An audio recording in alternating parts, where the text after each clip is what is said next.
Buenas tardes. Buenas tardes, doctor.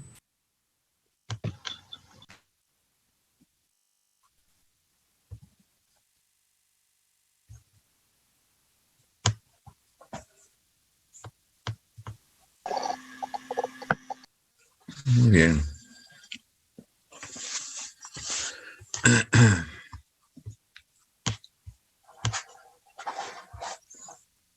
¿Cuántos son ustedes?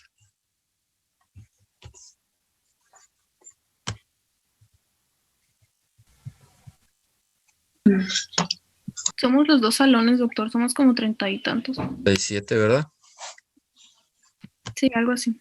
27. Ok, entonces digo porque ahorita llevo 24, 25 ya. Ok, vamos a esperar un poquito y vamos a compartir de una vez. Ujú.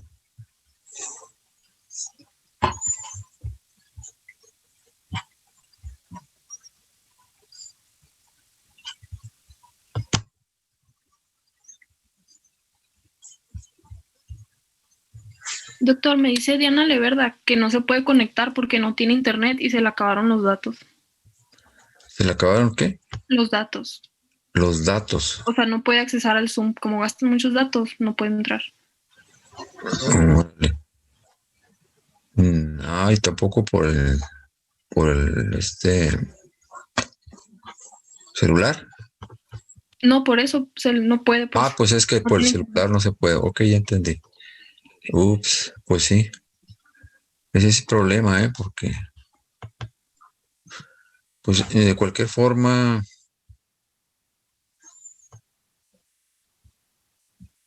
necesitamos organizarnos bien en eso, Voy a ver cómo le hacemos para tener un control, porque si no, pues vamos a tener problemas con la cuestión de las asistencias. Yo lo que quiero ser justo, no voy a hacer que alguien que realmente tenga problemas lo vaya a afectar, ¿no? Bueno, a ver. Muy bien, pues ya estamos la mayoría. Podemos ir compartiendo.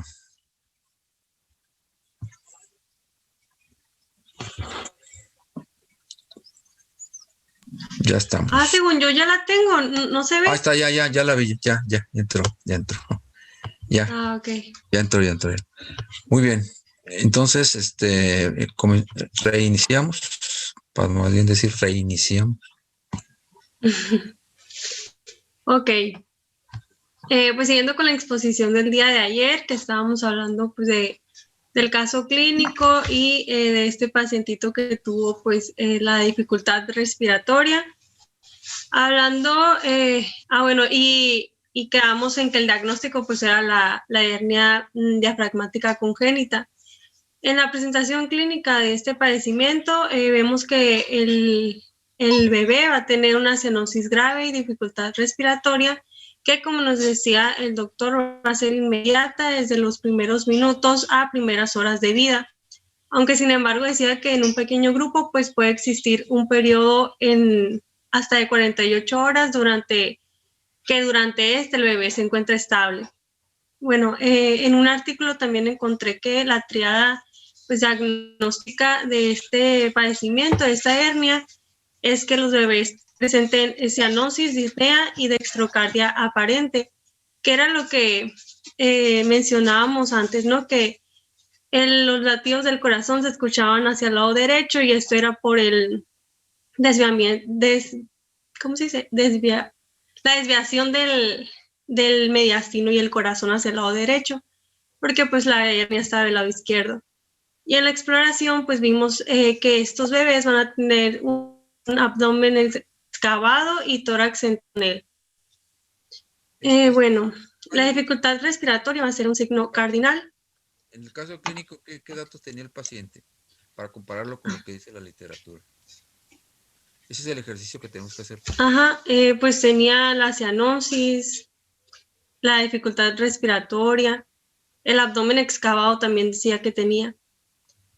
Y pues lo que eran los latidos del corazón del lado derecho, que es la dextrocardia aparente, ¿no? prácticamente sí tenía la tríada clásica. Y, por ejemplo, bueno, lo del abdomen elevado en batea también. Lo que sí no se reporta, pero obviamente que lo tenía, era el tórax en tonel, o sea, el tórax aumentado del lado izquierdo, ¿no? ¿Verdad? Es algo que se les comenté yo cuando les narré sobre el caso clínico que me tocó a mí revisar. Sí se acuerdan, ¿no? Que les platicamos, ¿no? Sí platicamos sobre el caso que me tocó, o no les... Sí. Ese sí tenía todo, ¿no? Ah, sí. Todo lo que ustedes mencionan, además, pues, el tórax en tonel y una dificultad respiratoria severa, ¿no? O sea, prácticamente, a pesar de que estaba intubado, todos no logramos levantar. Y por eso ese caso, pues, era tomar la decisión ya de ya, pues si no se operaba, no, pues se moría, ¿no? Ok, entonces el caso que ustedes presentaron obviamente coincide con lo que la literatura dice. O sea, acuérdense que este es un ejercicio también, ¿no? Entonces, siempre que ustedes revisen un caso clínico, en base al caso clínico, revisen la bibliografía, tiene que ir siempre yendo de adelante para atrás y de atrás para adelante. Les dije yo, lo que se conoce como dialéctica, o vamos, ¿para qué? Para ir afirmando lo que dice la ciencia o los libros con respecto a esa patología. Hay veces que algunos datos coinciden y otros no coinciden. En este caso, pues prácticamente todo coincide, ¿no? ¿Verdad? Ok, muy bien. Fíjense que ahorita curiosamente Sí. tenía 41 alumnos, voy a 40, y ahorita tengo uno menos. Como que se me salen, ¿no? Bueno, la cuestión es que son más de 37, ahorita son 39 o 40, son los que hace rato conté. Vamos a checar bien eso de cuántos son. Y cuando sí note un déficit, sí le voy a pedir favor que me chequen quién es el que no está apuntado. Y ahí se puede investigar si tiene o no problemas para ingresar. Entonces, Doctor, disculpe que le interrumpa. Es que creo que fui yo porque entré de dos dispositivos porque no se escuchaba aquí en mi laptop. Ah. Entonces entré de emergencia en el celular. Estuve como 5 minutos ahí y ya después me salí del celular cuando pude arreglar lo de la laptop. entonces yo contabilizo 39. Bien. Ok, adelante. Continuamos. Raquel. Estaba hablando Ok. Raquel. Diana. Bueno, Diana, ajá. Bueno, la dificultad respiratoria en este padecimiento va a ser un signo cardinal. Esto quiere decir que es muy, muy importante, pues de los más importantes. Y puede ser tan grave que se requiera medidas de reanimación neonatal, como fue el caso, ¿no? En la clínica, pues hay taquipnea, quejidos, la utilización de la musculatura accesoria y cianosis. Y además, pues el abdomen que ya dijimos que se ve excavado y hay un aumento del diámetro de la pared torácica. En la auscultación, pues los ruidos intestinales pueden escucharse en el tórax. Hay atenuación bilateral de los sonidos respiratorios y también una ausencia del murmullo vesicular en el lado del pulmón afectado. Y pues como decía mi compañera, hay un pequeño grupo de niños que estas manifestaciones no son inmediatas, o sea, no se diagnostica inmediatamente la hernia después. Sí, como todo en medicina, dicen que nada está escrito en medicina y eso lo decía un... De nada, estos pacientes, pues vamos a ver que estos extremidades son a la obstrucción intestinal o síntomas también respiratorios. Como que se va tu sonido. En ocasiones también por el mismo atrapamiento del intestino puede causar una isquemia con sepsis y también llegar al shock séptico. Sí. Bueno, y una hernia diafragmática, ajá. No, es que como que se fue un ratito tu audio. Y estaba comentando, Sí. estaba comentando con respecto al hecho de que tenemos a veces algunas variantes, ¿no? Bueno, ok, continuamos. Nomás te avisaba que sí se te fue un poquito el audio, ¿eh? Sí, es que creo que está fallando el internet. Si tienen fallas en el internet, a veces lo que tienen que hacer es permitido es que quiten la imagen para ver si así mejora, ¿no? Sí, eso lo saben ustedes, ¿no? Ya me ha pasado a mí que tengo que quitar la imagen para poder seguir. Ah, no, no sabía. Sí, muy bien, adelante. Ah, ok, ok.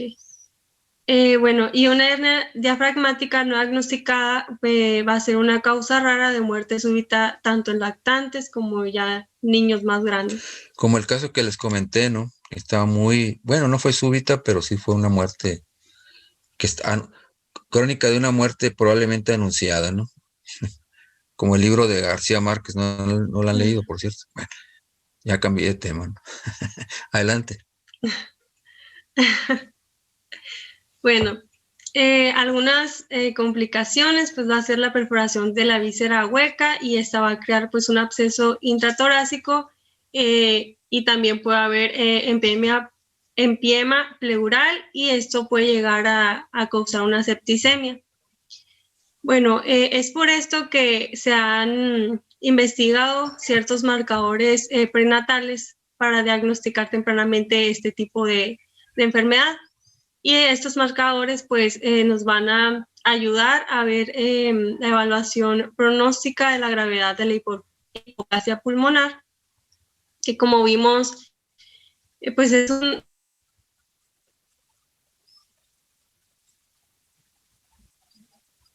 Se te fue el sonido y se te congeló la imagen.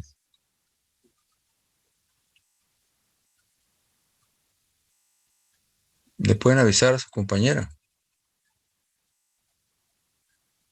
que se le congeló la imagen.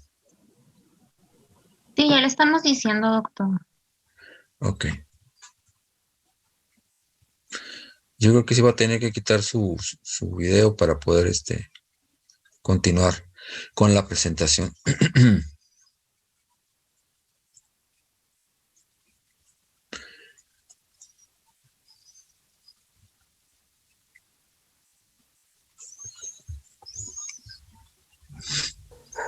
De nuevo les pido que si pueden abrir su video. Al cabo se ven muy bien. ¿Porque les da pena o qué? Claudia está muy, muy contenta, Claudia, ¿no?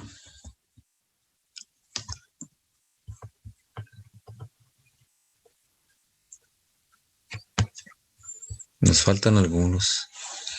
¿Qué pasa? Se va. Pues no nos contesta, yo creo que tiene muchos problemas con su internet. ¿Quiere que continúe con, pues ya sería el Sí, diagnóstico? ¿Continúo con el diagnóstico o la esperamos? sí, vamos a continuar porque se nos va a ir el tiempo. Después Ok. ya si regresa, pues, o, ¿cómo le hacemos? O ustedes ayúdenle con esa parte, ¿no? Para que no nos desfasemos. Creo que ya se va a conectar. Por eso es una labor de equipo, ¿no? Sí, sí, ¿verdad? Se entiende. Sí, sí. Ya pudo, ya va a volver a entrar. Muy bien.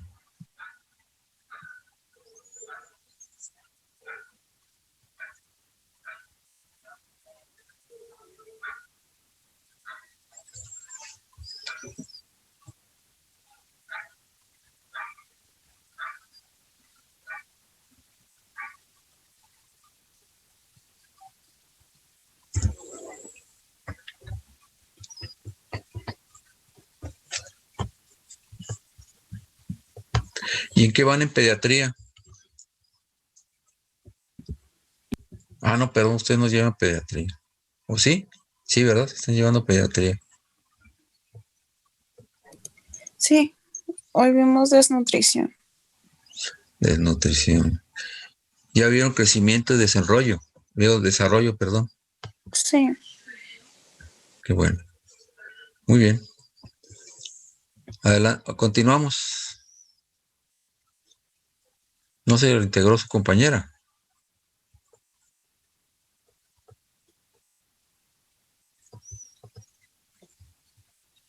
Debemos continuar, pues si no se nos va a ir el tiempo. Pues dice que está intentando entrar, que si la podemos esperar o como usted. Ah, ya entró. Parece que ya entró, Ya ¿eh? volví. Sí. ¿Ya me escucho? Sí, se escucha bien.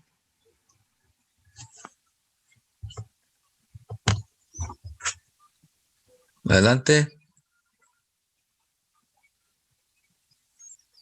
No, creo que se volvió a ir.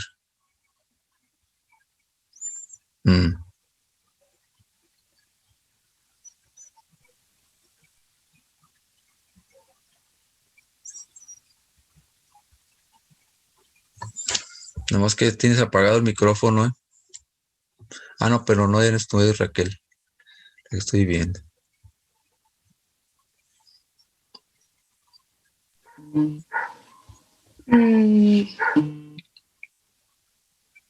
Bueno, pues yo voy a continuar entonces, porque no sé qué está Sí, pasando. ya si se integra, pues ya le damos oportunidad que continúe. Muy bien. Ok, entonces ¿me salto su parte o continúo aquí? No, vamos a continuar. Ok, ¿Sí?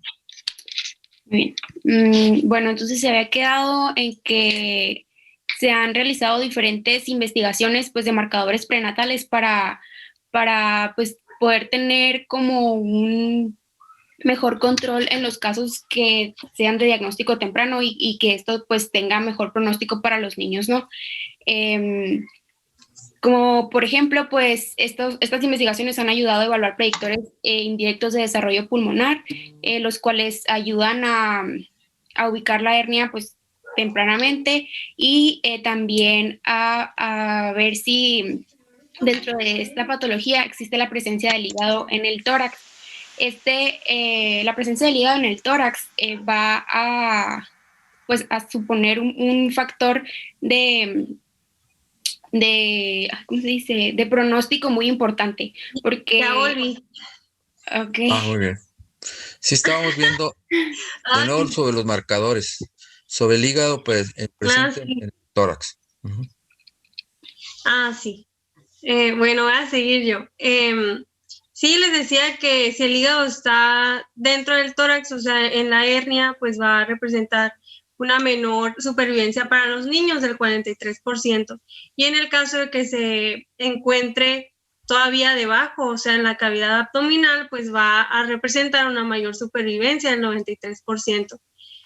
También es importante si la madre... Perdón, sí, adelante. Sí. Ajá. También, pues, si en el embarazo se presentó polidrapnios, que es pues la excesiva acumulación pues del líquido amniótico, y pues también importa la edad gestacional a la cual se dio la detección de esta hernia. Y también como un marcador importante es la relación, un cálculo que se hace, ¿no? De como de las áreas de los pulmones sobre y pues estima el tamaño de los pulmones en la hernia diafragmática, factor más fuerte de supervivencia. ¿Esto por qué? Porque la hipoplasia pulmonar es la primera causa de muerte postnatal. Y esto, pues, como nos comentaba el doctor, porque condicionaba pues a la hipoxia, ¿no? Que se dé también por la hipertensión pulmonar. Sí. Y entonces esos marcadores van a tener pues una ventaja en el diagnóstico prenatal temprano, ya que nos va a permitir tener o ver la posibilidad de planificar bien el término de la gestación y que ese sea en un hospital para que se puedan dar pues la intervención adecuada en cuanto nazca el bebé, ¿no? Como nos había comentado el doctor sobre un caso que vio él. Fíjate, esta es una situación muy importante en la actualidad. Y ya. Y es válido esto que estás... Sí, ya existe lo que se llama una cirugía pediátrica prenatal. O sea, probablemente sea una patología, una malformación que bien podría detectarse a tiempo e incluso corregirse antes de que nazca el niño para evitar el riesgo de más daño, ¿no? Sí hay ya forma, por ahí están reportados algunos casos, pues no algunos, ya hay bastantes, en algunos lugares ya es algo que se hace de manera más cotidiana. Aquí en Hermosillo creo que alguna vez se intentó hacer una cirugía in útero, se llama, ¿no? Pues lo que se hace básicamente es poner un parche, ¿no? Entonces no es tan complicado. Claro, primero regresar los intestinos a lo que es la cavidad abdominal, y poner un parche, ¿no? Es importante esto porque algunas veces esto puede definir lo que es el bueno o mal pronóstico de este caso. ¿Por qué? Por lo que tú acabas de mencionar. El pronóstico a mediano o largo plazo va a depender de qué tanta hipoplasia pulmonar y qué tanta hipertensión pulmonar está condicionada por esta hipoplasia pulmonar. O sea, es una serie de secuencias de complicaciones que no le dan buen pronóstico a este paciente, independientemente de que se haya operado o no. Sí, nos vamos entendiendo, ¿verdad? Claro, y también lo que estás mencionando tú del hígado en el tórax, bueno, es raro porque ya no hablaríamos de una hernia de Bogdalek, sino hablaríamos de otra hernia. ¿Cómo se llama esa hernia que es del lado derecho? Morgagni. Es más rara. O sea, es una hernia muy rara porque está por medio lo que es el hígado, y el hígado no permite a veces la entrada de las vísceras a la cavidad. Entonces es menos frecuente, mucho menos frecuente que la hernia de Bogdalek. O sea, en realidad el caso que estamos viendo es una hernia de Bogdalek. Y lo que mencionan aquí en cuanto a los marcadores prenatales, pues básicamente esta parte que habla de la presencia del hígado, ya hablaría más que nada de una hernia del lado derecho, que se conoce como hernia de Morgagni, que también es una malformación congénita, ¿no? Sí. Bien, adelante.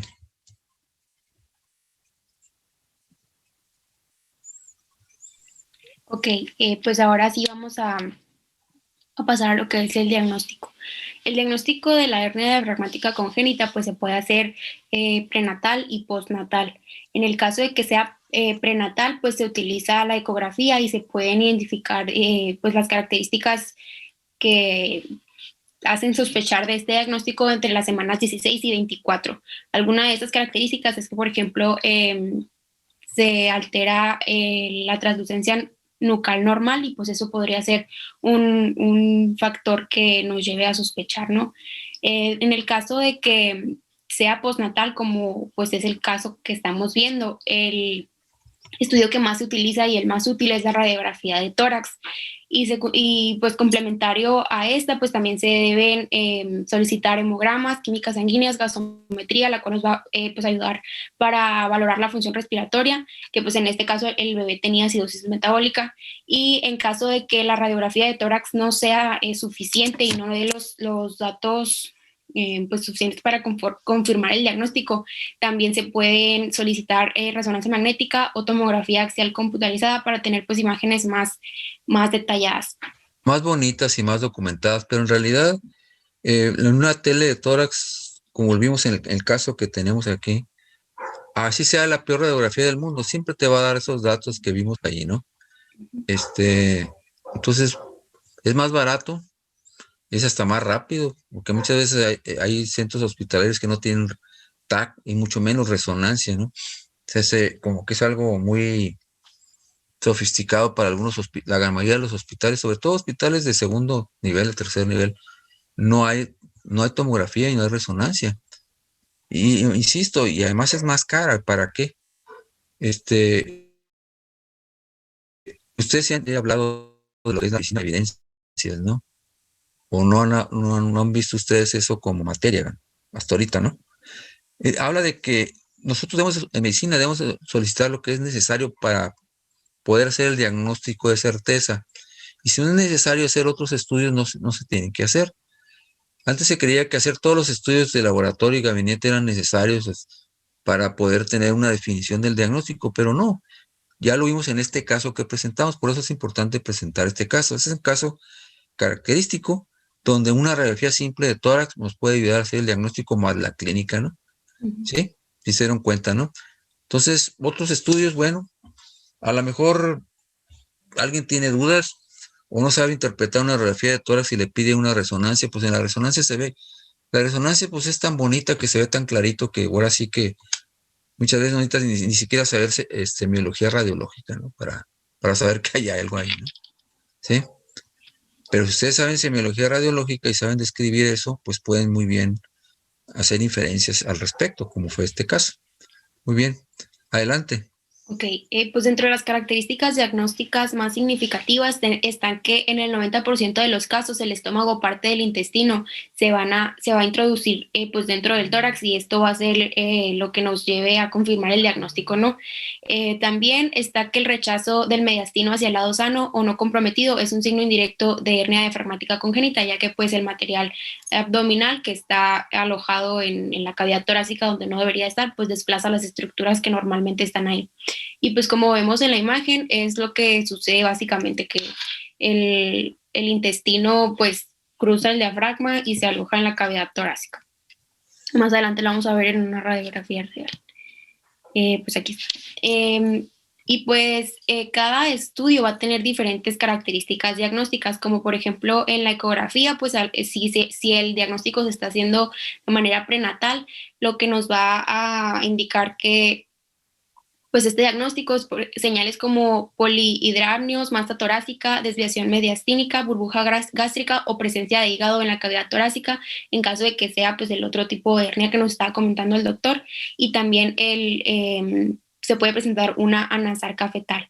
En la gasometría pues va a haber alteraciones como por ejemplo acidosis metabólica, y en la radiografía de tórax, que pues es la que nos interesa ahorita en relación al caso que estamos viendo, pues vamos a ver la presencia de parte del estómago o vasos intestinales en el tórax y pues la falta de visualización en el diafragma, ¿no? Y pues aquí se puede ver cómo la línea diafragmática está borrada del lado afectado y pues cómo la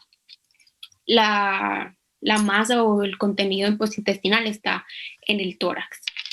Sí, se va a ver siempre unas imágenes radiolúcidas tipo quísticas como se ven aquí.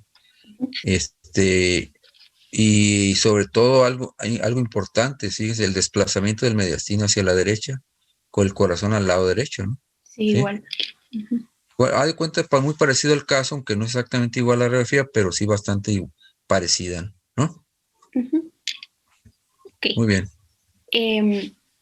Y pues, ¿qué debemos hacer una vez confirmado el diagnóstico? Lo primero que se debe hacer es descartar anomalías cromosómicas asociadas, ya que estas pues van a estar presentes en el 10 al 20% de los casos. Esto pues aplica más cuando el diagnóstico se hace prenatal, y pues las anomalías cromosómicas identificadas más frecuentes son trisomía 13, 18 y 21. También se debe determinar si se trata de una hernia diafragmática congénita aislada y pues establecer su severidad y pronóstico, ¿no? Y pues existen diferentes cosas que nos van a ayudar a establecer la severidad y pronóstico, como por ejemplo, pues de qué lado esté la hernia, se debe realizar una medición del tamaño pulmonar, pues para ver qué tanta cantidad de pulmón está afectado, pues si hay presencia de herniación hepática, como lo estábamos mencionando ahorita, y también se debe realizar la valoración de la circulación pulmonar. Después de valorar todos estos factores, pues ya dependiendo de cómo estén en cada caso que se presente, pues va a ser la severidad de la patología y pues por lo tanto el pronóstico que vaya a tener el paciente. Y igual si se hace el diagnóstico prenatal, pues estos factores nos van a ayudar a determinar si el paciente es candidato a terapia prenatal y si es candidato a que se trate desde etapa prenatal, pues esto va a ayudar a que mejore el pronóstico postnatal, ya que pues vamos a tener un plan de manejo ya establecido al momento de que el bebé nazca, ¿no? Okay. Y ya para terminar con el diagnóstico, pues está el diagnóstico diferencial. Entre algunos de los diagnósticos diferenciales con esta hernia está la malformación adenomatoidea quística, también el secuestro broncopulmonar, atresia bronquial, quistes de diferente origen como por ejemplo broncogénicos o entéricos y teratomas mediastínicos. Pues la radiografía que vemos aquí es una pues, radiografía posterior-anterior de tórax, en donde vemos una imagen radiolúcida que corresponde a un quiste broncogénico en el lóbulo ¿No superior. tienen cursor ustedes para que a ver si se puede ayudar un poco? Del lado derecho se ve un quiste broncogénico. Es arriba, más arribita. Bueno, la cuestión es que es difícil con esta imagen, si ustedes ya vieron la imagen anterior, pues perderse, ¿no? Pudiera ser que los dos tengan dificultad respiratoria, a lo mejor desarrollar cianosis, lo que ustedes quieran, pero pero al menos clínicamente y radiológicamente va a haber diferencias. ¿Qué diferencias podrían encontrar ustedes, por ejemplo, en este caso, que tuvieran que hacer un diagnóstico diferencial? Porque déjenme decirles que cuando ustedes ya hablan de diagnóstico diferencial, y tienen, pues, como su nombre lo dice, tienen que ir diferenciando los signos que se presentan en uno y en otro para ir descartando una patología e irse quedando con otra. A nosotros cuando éramos estudiantes nos decían que hiciéramos tablas y pudiéramos ahí, digamos, los diagnósticos más probables, diagnósticos diferenciales, e ir comparando los signos y síntomas en una tabla y después sumábamos el que tenía más puntuación y ese es el que más se acercaba al diagnóstico. Es una forma gráfica de hacerlo, ¿no? Pero también se puede hacer el ejercicio así. Por ejemplo, aquí radiológicamente, ¿sí hay una diferencia radiológica importante o no? Sí, Sí, ¿verdad? sí, pues principalmente pues los órganos intraabdominales no están No desplazados se en la ve. cavidad torácica, ajá. Y pues ¿El corazón dónde está? está donde debe estar, ¿no? Central. Y pues sí, de hecho las condiciones estas pues se van a presentar con signos radiológicos que no corresponden a lo que es la hernia, ¿no? Pues por eso es lo que nos va a ayudar a diferenciar estos diagnósticos de la hernia, pero antes de tener los estudios complementarios, pues a lo mejor simplemente con la clínica podríamos llegar a confundirnos, pero pues la hernia es muy evidente, ¿no? En la radiografía. Muy bien, Mariela, exactamente. La clínica. Vaya, estamos dejando huella. Lo que mis maestros hicieron con nosotros, o sea, hagan clínica antes de. Y Entonces, eso ¿ustedes con creen, por ejemplo, que un paciente con un quiste broncogénico tiene las mismas manifestaciones clínicas que una hernia diafragmática? A lo mejor la dificultad respiratoria sí. Inicialmente puedes pensar en muchas cosas, pero el paciente, si tiene lo que tiene este paciente que nosotros presentamos, pues, y además una radiografía diferente, pues obviamente ya desde ahí, de entrada antes incluso de la radiografía, ya no te pensaría tanto en un quiste broncogénico porque pues el paciente tiene abdomen en batea, tiene disminución del murmullo vesicular, tiene ruidos intestinales, bueno, en este caso no lo mencionan, pero tiene desplazamiento del emisores hacia el lado derecho, el corazón se escucha del lado derecho, etcétera, etcétera. Y pues si tiene abombamiento del emisor hacia izquierdo, todo eso, si lo tuviera, bueno, pues ya, por más que quisiéramos inventarle, pues no íbamos a encontrar una gran similitud entre una patología y otra. Si nos entendemos. Aunque está en los libros contemplado el diagnóstico diferencial, puede ser que en un momento dado tuviéramos que hacer, en un momento del diagnóstico tuviéramos que hacer la diferenciación, que es lo que estamos haciendo ahorita, ¿sí? Pero básicamente de entrada, pues en este caso específico, lo descartaríamos. ¿Estamos de acuerdo? ¿Sí me van siguiendo? ¿Sí? ¿Sí? Ok. sí. Continuamos.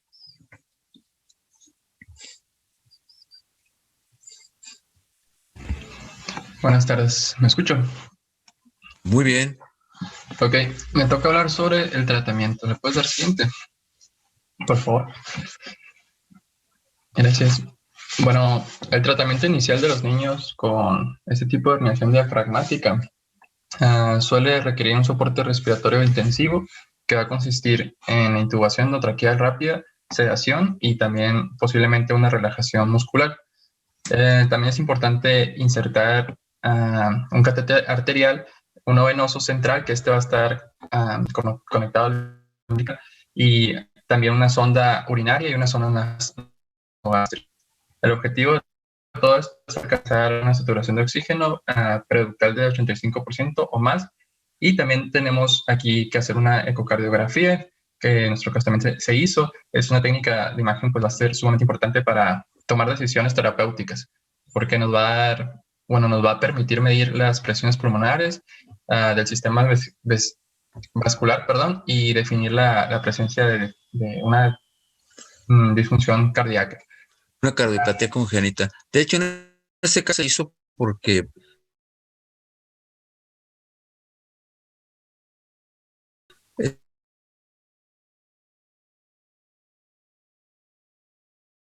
pues teniente, ¿no?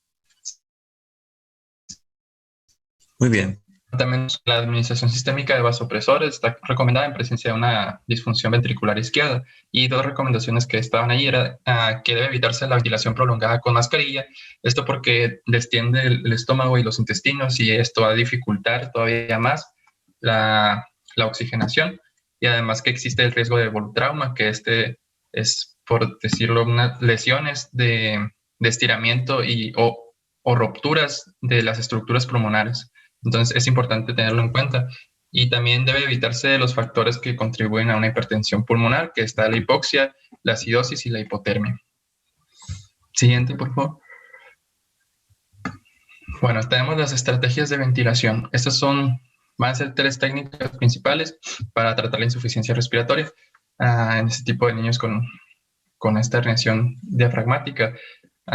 Estas van a ser la mecánica convencional, la ventilación oscilatoria de alta frecuencia y la oxigenación de membrana extracorpórea. El objetivo va a ser la oxigenación y eliminación de CO2, ¿no? Sin tratando de no inducir un volutrauma. Esto no es para el manejo de la mejoría de la oxemia, ¿verdad? Sí, pero es parte del tratamiento. Claro, es importante, por supuesto. Sí. Bien. Ok. Bueno, la primera modalidad que se debe utilizar va a ser la ventilación convencional. Cuando este tipo de ventilación no es eficiente, se va a cambiar a la siguiente, que es la ventilación oscilatoria de alta frecuencia. Lo más lógico de esto es usarla de una manera rápida y así permitir una ventilación con unas presiones medias menores a las de las vías respiratorias. Este tipo de modalidad va a dar, ¿cómo decirlo? Va a emplear pequeños volúmenes corrientes con rápidas frecuencias. Entonces va a reducir las presiones pico y también el riesgo de causar un volutrauma. El óxido nítrico decía que era un vasodilatador selectivo en el pulmón y que reducía los cortocircuitos ductales, además de las presiones pulmonares, y mejoraba la oxigenación, pero que muchos ensayos habían dicho que, habían resultado en que esto no mejoraba la supervivencia o que tampoco reducía la necesidad de pasar a la siguiente modalidad que ahorita voy a hablar. Entonces, a pesar de esto, se sigue utilizando, pues. Sí, es una opción, por supuesto, ¿no? Pero necesitas tener una serie necesitas tener infraestructura, porque para poder, digamos, pasarle el óxido, y más que óxido nítrico, es óxido nitroso, ¿eh? No sé si así venía en la literatura, pero es óxido nitroso, corrigiendo. Pero bueno, ese óxido nitroso tiene la característica de que es un buen vasodilatador a nivel del lecho pulmonar. ¿Y eso para qué sirve? Pues ayuda a mejorar la hipertensión pulmonar, que es una de las complicaciones que se presentan, ¿no? Pero necesitas tener un aparato específico para poder ingresar ese óxido nítrico, ¿no? Bueno, entonces sí se requiere pues que tengas un área de terapia intensiva con buenas, nos queda un minuto.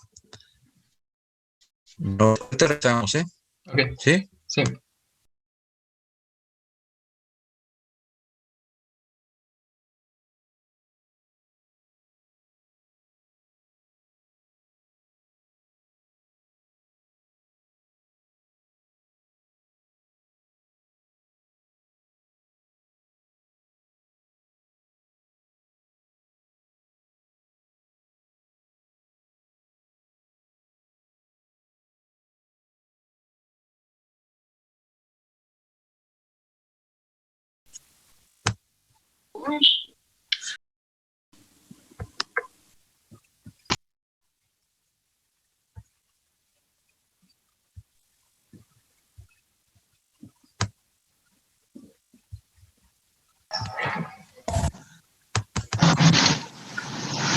Ya pueden volver a compartir, ¿eh? Sí, ya voy.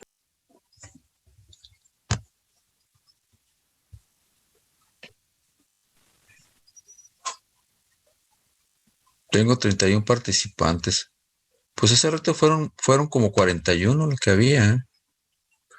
Así que todavía faltan. Bueno, aquí van 4.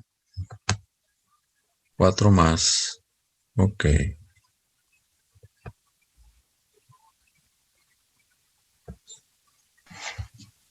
¿Continúo? Sí. Ok. Bueno, nos quedamos en la tercera modalidad, que esta va a ser la oxigenación por membrana extracorpórea. Literal, es sacar la sangre, oxigenarla y volverla a introducir al recién nacido. Bueno, la utilidad de la estabilización preoperatoria ha mejorado la supervivencia con el uso de esta modalidad, y es otra opción terapéutica en niños que no responden ni a la ventilación convencional, que es la que vimos, y también la ventilación oscilatoria de alta frecuencia. Se usa sobre todo antes de reparar el defecto, que, bueno, un punto clave aquí es que puede durar mucho tiempo, desde 2 a 4 semanas colocado, y además hay mucha controversia en si, ¿cómo decirlo? Hay varios centros médicos que decían que prefieren la reparación temprana para permitir una duración mayor con la oxigenación por membrana extracorpórea después de después de la reparación, y otros optaban a hacerla hasta que el recién nacido ha demostrado que puede tolerar la retirada de la oxigenación por membrana extracorpórea. Entonces estaba ese debate. Y Sí, a ese nivel esos debates son entre expertos, ¿no? Ujú. Pero bueno, la idea no es meternos en esa situación, pero sí entender que, bueno, el ECMO, nosotros alguna vez aquí había un ECMO en pediatría, en el seguro, pero teníamos que subrogarlo y estaba carísimo. Entonces, pues nosotros usábamos lo que teníamos a la mano, ¿no? Entonces, utilizábamos alta frecuencia, utilizamos ventilación mecánica convencional, pero con alta frecuencia, tratando de no usar mucho volumen. Pero bueno, tratando de hacer algo parecido. Y sobre todo tratar simultáneamente la hipertensión pulmonar. O sea, a través del óxido nítrico, lo que nosotros utilizábamos también, eso les va a sonar así como, ustedes han oído hablar del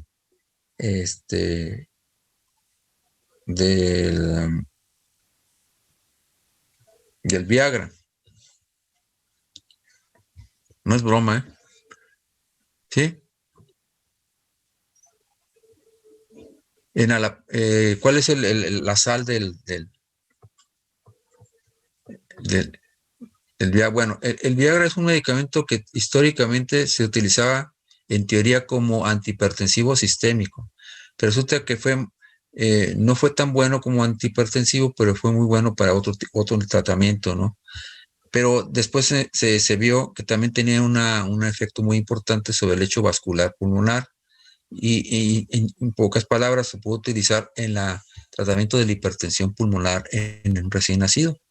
El problema es que pues viene oral, entonces lo que hacíamos nosotros es le calculábamos la dosis por kilo de peso y molíamos la pastillita. Aparte de la pastilla se hacía polvito y se le diluía en solución en salina, y eso se le daba al niño ya con la dosis calculada, ¿no? O sea, se hacía un cálculo ahí matemático, y eso es lo que les dábamos. Porque era más accesible. Tan simple como, ¿sabes qué? Vete a la farmacia y cómprate ahí unas cajas de Viagra, pero no te quedes con ella, ¿no? Por favor.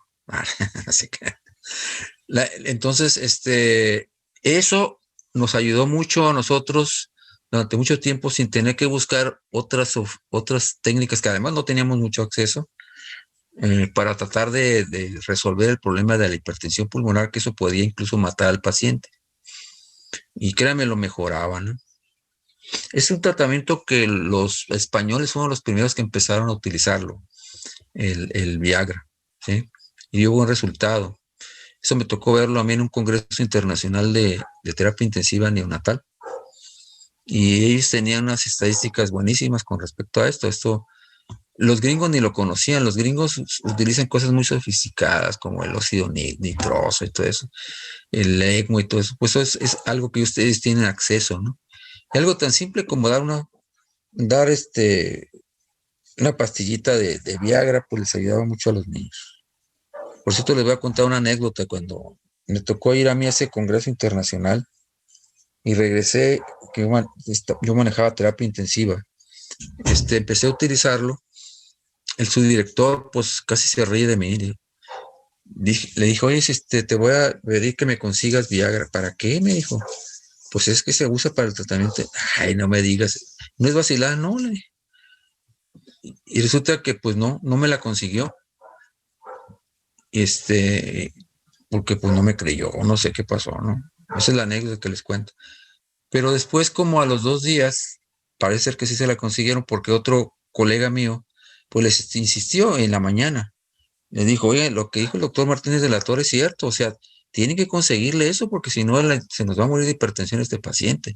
Es como se consiguió, pero no nos querían conseguir.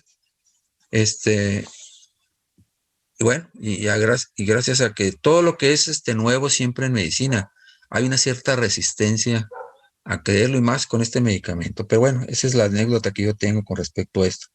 Después, pues prácticamente ya lo usábamos y nos daba, pues de alguna manera nos daba buen resultado, ¿no? Claro, tiene su metodología para utilizarse, como les digo, tiene que calcularse por kilo de peso, etcétera. Pero da buen resultado. En fin. Adelante, José. Gracias. ¿Le puedes dar siguiente? Por favor. Bueno, la reparación quirúrgica. Había leído que había estudios que en los seres humanos han demostrado que la reparación intrauterina no aportaba ningún beneficio, pero bueno, voy a continuar con esto ya una vez que nacen. Uh-huh. Bueno, se discute mucho del momento idóneo para reparar el defecto. Entonces, muchos centros esperan al menos 48 horas, perdón, menos de 48 horas antes de la estabilización y la resolución de la hipertensión pulmonar. En algunos centros se utiliza, ¿cómo decirlo? Los catéteres colocados. Mariela, ¿te puedes dar uno para atrás? Creo que te fuiste uno más para atrás.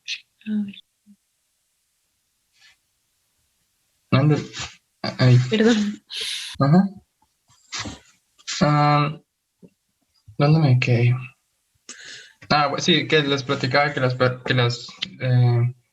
algunos centros este tipo de operaciones se realizan con catéteres colocados o en otros se retiran las cánulas. Lo que más se utiliza era el acceso subcostal, que era porque conseguía una buena visualización del defecto, y en caso de que la cavidad no pudiera acomodar el contenido que se fue herniado, se podía colocar un parche de malla torácica, como mencionaba el doctor. La reparación tanto por vía laparoscópica como toracoscópica también existen, pero estos eran con los niños, perdón, con los neonatos más estables. El tamaño pues va a variar, entonces siempre se tiene que utilizar, se debe priorizar realizar una operación con tejido natural. Si el defecto es demasiado grande, pues se va a utilizar un parche de politetrafluoroetileno poroso. Entonces, la siguiente, por favor. Hay una tasa de recidiva mayor en los niños con parches que en los que se utiliza la reparación con tejido natural, porque los niños crecen, pues si el parche no va a crecer, entonces va a haber una recidiva. Pero había una solución pues pequeña, que era que el parche se pusiera de una manera más holgada. También se debe de monitorizar atentamente la hipertensión, y en algunos casos es necesario repetir el tratamiento con la oxigenación por membrana extracorpórea. Después, si cuentas con ella. ¿Sí? Ok. Otras complicaciones que se describían eran hemorragia quilotórax, que era el líquido linfático en la cavidad pleural, y la obstrucción intestinal.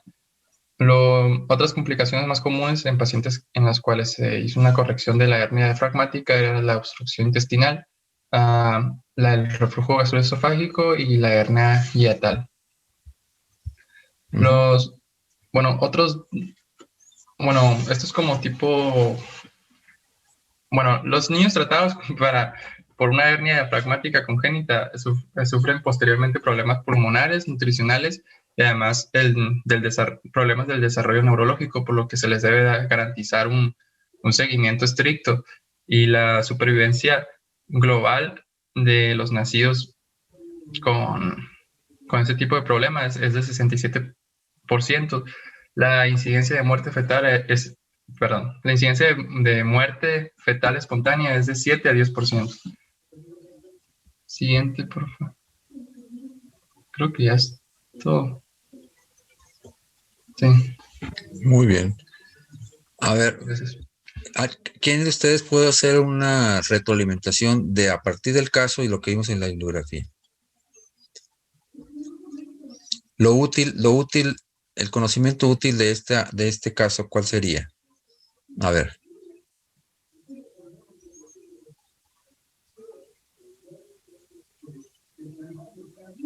A ver, hagan un esfuerzo.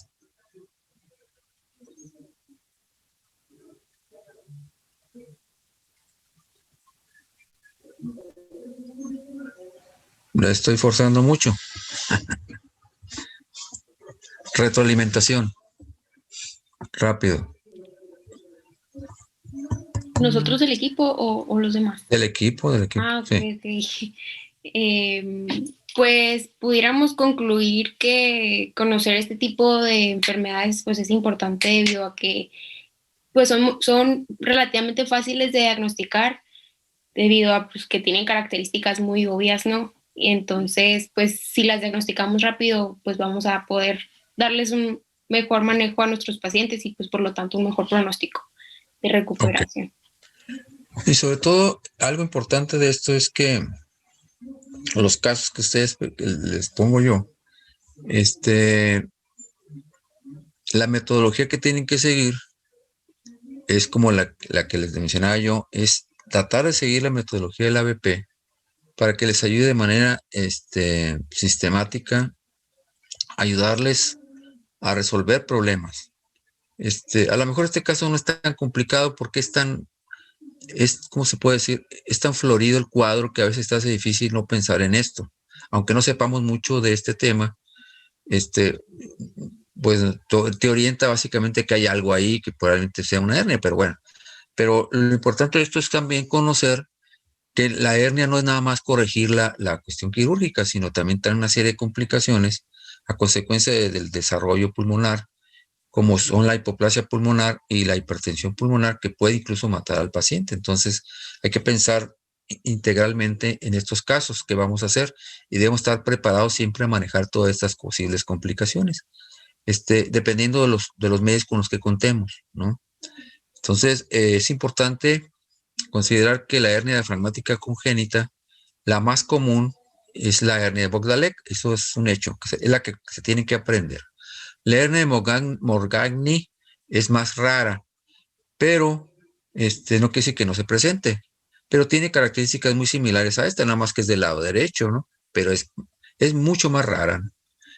Entonces, lo que más van a ver ustedes en la práctica va a ser esto. A lo mejor no les va a tocar como médicos generales, pero sí en entender un poco esta patología, ¿no? ¿Sí? Bien. ¿Algo más? ¿Alguna pregunta? ¿Algo agregado? ¿Qué les pareció esta dinámica? Es muy importante para mí que ustedes me digan qué dificultades tuvieron el equipo hablando en términos, digamos, prácticos, para poder lograr, primero hacer el diagnóstico clínico, después el diagnóstico de certeza y después problemas para la cuestión de la revisión. Bueno, al nivel que están ustedes, yo creo que ya no tienen tanto problema, ¿no? Pero en fin. ¿Sí batallaron para el diagnóstico?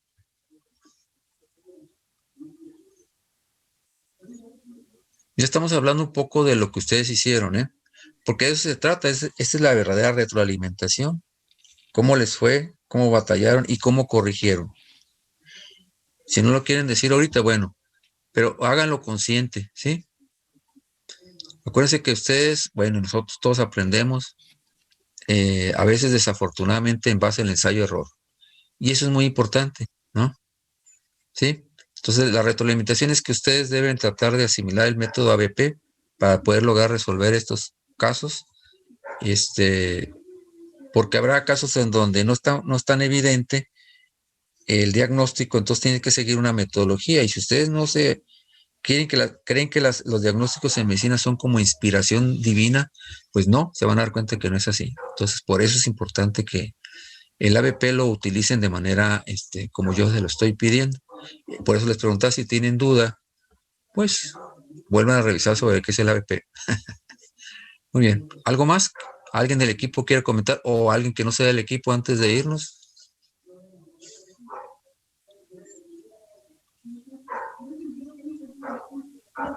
Pues por nuestra parte ya fue todo.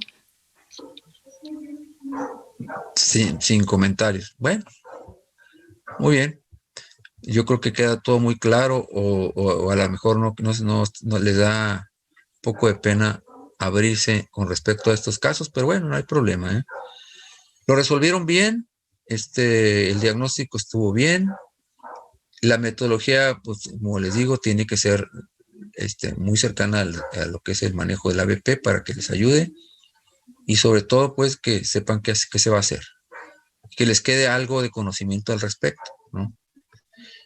Y también tienen que buscar algo que también no les va a ayudar, les va a ayudar mucho en su práctica cotidiana, es lo que nosotros conocemos como la formación clínica, ¿sí? El criterio clínico para el diagnóstico, antes que tener exámenes de laboratorio y gabinete. La clínica. ¿De acuerdo?